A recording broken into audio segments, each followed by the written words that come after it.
Três partículas carregadas estão alinhadas ao longo do eixo X, como mostra a figura. Calcule o campo elétrico na posição 2 e 0 e na posição 0 e 2 metros. Então, no item A, nós vamos avaliar o ponto 2 e 0 e vamos identificar aqui as cargas e avaliar o campo associado à contribuição de cada uma dessas cargas. Nós temos uma carga negativa e duas cargas positivas. Aqui nós temos nosso plano x e y e estamos interessados no ponto x igual a 2. Sabemos que a distância daqui para cá vale 0,5 metros e daqui para cá vale 0,8 metros e estamos interessados em um ponto aproximadamente aqui, que é o ponto P, que vale 2 metros. Então, vamos avaliar aqui isoladamente o ponto P e as contribuições do campo elétrico devido a cada uma dessas cargas no ponto P. Esse ponto P está localizado em x igual a 2 metros. E vamos chamar aqui essa carga de 1, essa carga de 2 e essa carga de 3 para facilitar a identificação dos campos de cada uma dessas cargas.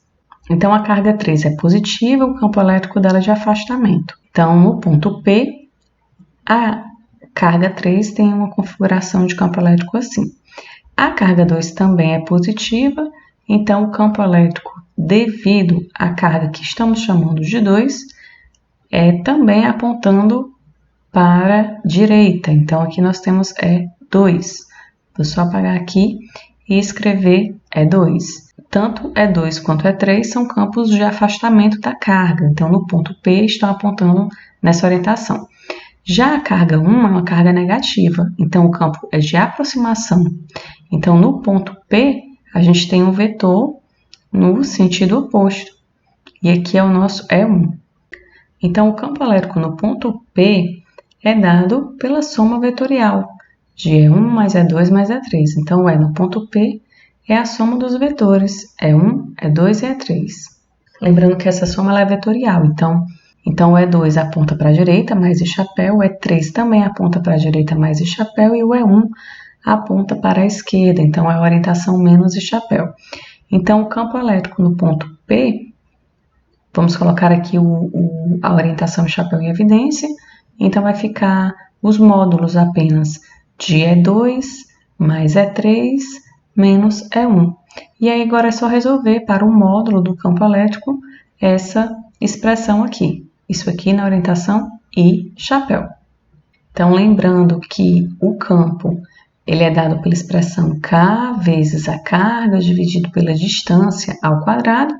Então, basta encontrar o E1, o E2, o E1, o E2 e o E3. Vamos escrever direto logo aqui. Então, o campo no ponto P é o E2, que vai ser KQ2 sobre R2 ao quadrado, mais o E3, que é KQ3 sobre R3 ao quadrado, menos o E1, que é KQ1 sobre R1 ao quadrado. E da figura a gente tem quanto vale R1, quanto vale R2, quanto vale R3, quanto vale cada uma das cargas. Então, basta substituir. Vou colocar aqui o K em evidência, porque é uma constante que está em todos os termos. E vou reescrever agora para o campo 2. Para o campo 2 é a carga 2, que é 5, 10 a menos 9, sobre a distância, que no caso aqui da carga 2 ao ponto P, é a distância de 2 metros, então fica 2 ao quadrado. Mais o E3, que é o K, a gente já colocou em evidência, a carga 3, que vale 3 nano, 3 vezes 10 a menos 9, dividido pela distância da carga 3 ao ponto P, que no caso aqui é 2 menos 0,8, então fica 1,2 metros essa distância, que é a distância da carga 3 ao ponto P, 1,2 ao quadrado, menos 4 vezes 10 a menos 9, que é a carga 1. Lembrando que aqui é a expressão para o módulo, então a gente está trabalhando com o módulo das cargas, dividido pela distância, que é 0,5 mais 2, 2,5 metros ao quadrado.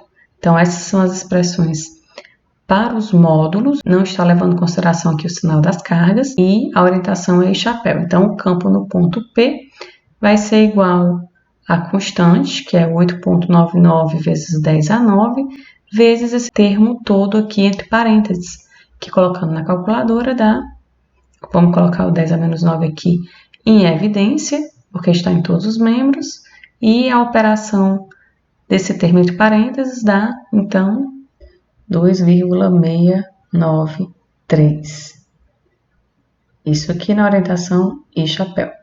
Então, resolvendo aqui esse produto, esse 10 a menos 9 com 10 a 9, repete a base, somos expoentes, fica 10 elevado a 0, que é 1.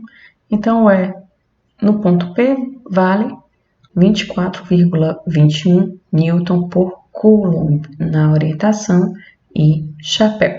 Então, esse é o campo elétrico no ponto P da configuração que acabamos de desenhar, analisando o ponto 2 e 0. Para o item B, agora ele quer o ponto 0 e 2. Então, agora a gente faz o x igual a 0 e o y igual a 2 metros. Para essa configuração aqui, a gente tem que avaliar agora o eixo y. Então, eu vou desenhar aqui a nossa configuração. Então, desenhando a mesma configuração aqui, a única diferença é que o nosso ponto agora está sobre esse eixo, que é o eixo y. Temos que escolher um ponto P aqui e avaliar na linha de ação das cargas o campo elétrico no ponto P devido a cada uma dessas cargas. Então, aqui a carga 1, que é uma carga negativa, tem um campo de aproximação para a carga. A carga 2, que é positiva, tem um campo de afastamento. Essa altura aqui é 2 metros, né, que é a posição y igual a 2. E a carga 3, que é uma carga positiva, também tem uma carga de afastamento. Então, desenhando aqui a contribuição de cada uma dessas cargas, a gente tem que é um campo de aproximação. Então, tá nessa orientação aqui, entrando na carga negativa. Então, aqui é o E1, vetor E1. A carga 2 é uma carga positiva, então o campo é de afastamento. Então, a gente tem um vetor nessa orientação aqui, que é o vetor E2. E aqui a carga 3 é uma carga positiva, então o campo é de afastamento também. Então, a gente tem nessa orientação aqui o vetor E3. Então, eu vou redesenhar aqui apenas os vetores campo elétrico, para a gente visualizar melhor a decomposição desses vetores no nosso plano XY. Aqui nós temos o vetor E2, aqui nós temos o vetor E3 e aqui nós temos o vetor E1. Vamos identificar aqui agora os ângulos associados a esses vetores e associados aqui com os triângulos, que é o que a gente vai trabalhar. Então, aqui a gente tem que os vetores podem ser reescritos em termos de suas componentes. O vetor E2, ele está apontando na orientação positiva do eixo Y, então ele é o módulo G2 na orientação mais J chapéu. Lembrando que o módulo é dado por essa expressão, né? Então, fica E2 na orientação J chapéu. O vetor E3 vai ser decomposto em suas componentes ao longo do eixo X e ao longo do eixo Y. Vamos traçar esse ângulo aqui, que vai ser o ângulo que vamos chamar de ângulo θ. E esse θ, olha só, é o mesmo ângulo aqui desse triângulo. Então, a gente vai trabalhar com esse ângulo θ e decompor o vetor E3 em termos das suas componentes, das componentes ao longo do eixo X e ao longo do eixo Y. Projetando aqui ao longo do eixo Y, a gente tem que a componente E3 cosseno θ, a projeção ao longo do eixo Y é 3 cosseno θ na orientação J chapéu, e a projeção aqui ao longo do eixo X vai ser E3 seno θ na orientação menos I chapéu. E o θ, o seno θ e o cosseno θ podem ser obtidos aqui desse triângulo. Vamos agora explicitar as componentes do vetor E1. Para o vetor E1, vamos descrever esse ângulo aqui, que vamos chamar de ângulo alfa, e podemos trabalhar com esse ângulo e decompor o vetor E1 em termos do eixo X e do eixo Y. Então, esse é o ângulo alfa, que vai ser obtido agora desse outro triângulo. E aí, fazemos a projeção aqui ao longo do eixo Y. Nós temos E1, módulo de E1 cosseno alfa, está colado ao ângulo, apontando aqui para baixo, então, a orientação negativa do eixo Y. Então, vai ficar E1 cosseno alfa na orientação menos J, ou ainda menos E1 cosseno alfa J chapéu. E1 seno alfa na orientação menos I chapéu, pois está apontando aqui para o lado esquerdo, quando fizermos a projeção, tanto o E1 quanto o E3 estão projetados aqui apontando na orientação menos e chapéu.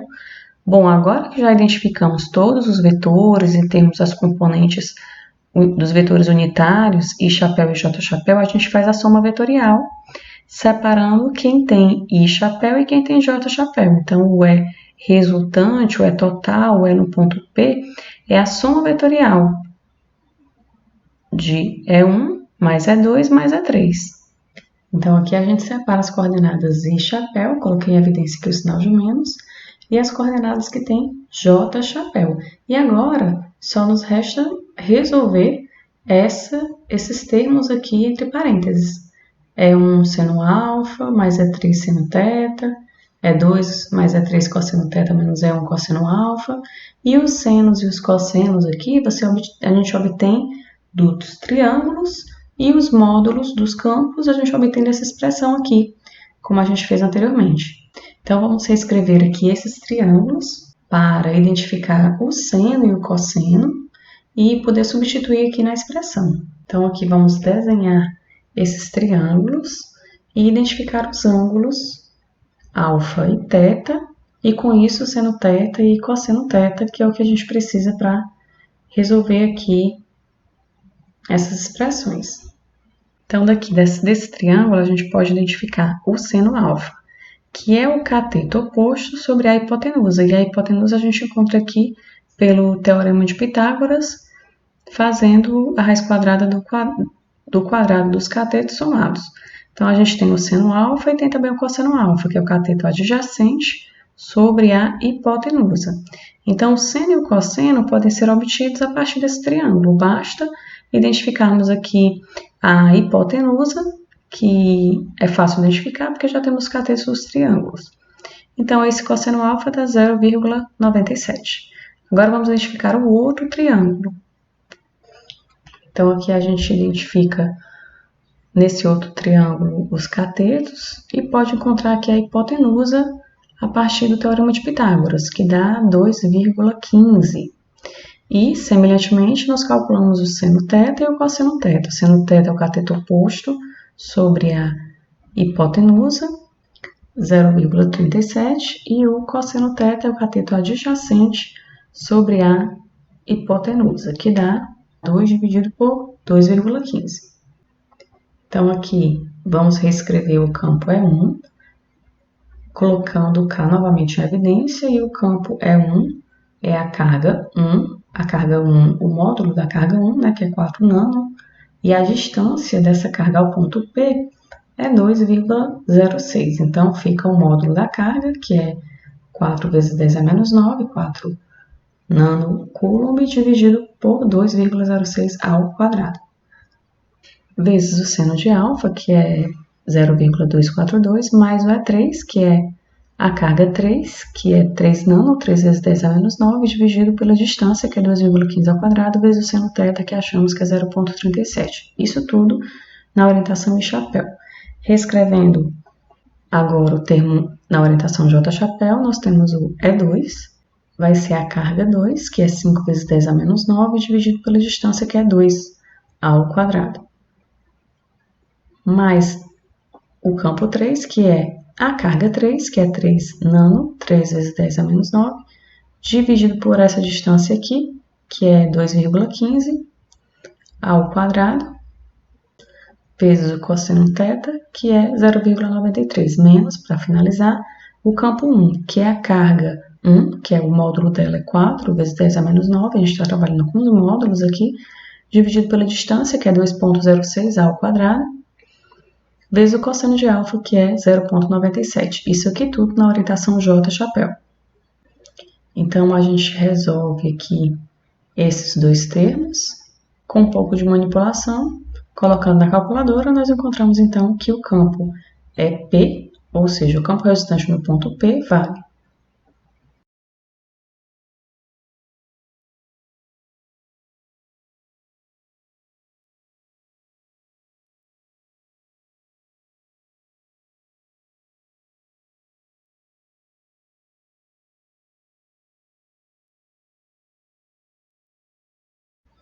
Então, aqui o campo elétrico no ponto P é menos 4,20 na orientação I chapéu, mais 8,41 na orientação J chapéu. E esse, então, é o nosso campo elétrico resultante no ponto P, devido a essa configuração aqui de cargas. E esse ponto P agora está sobre o eixo Y, aqui desenhado.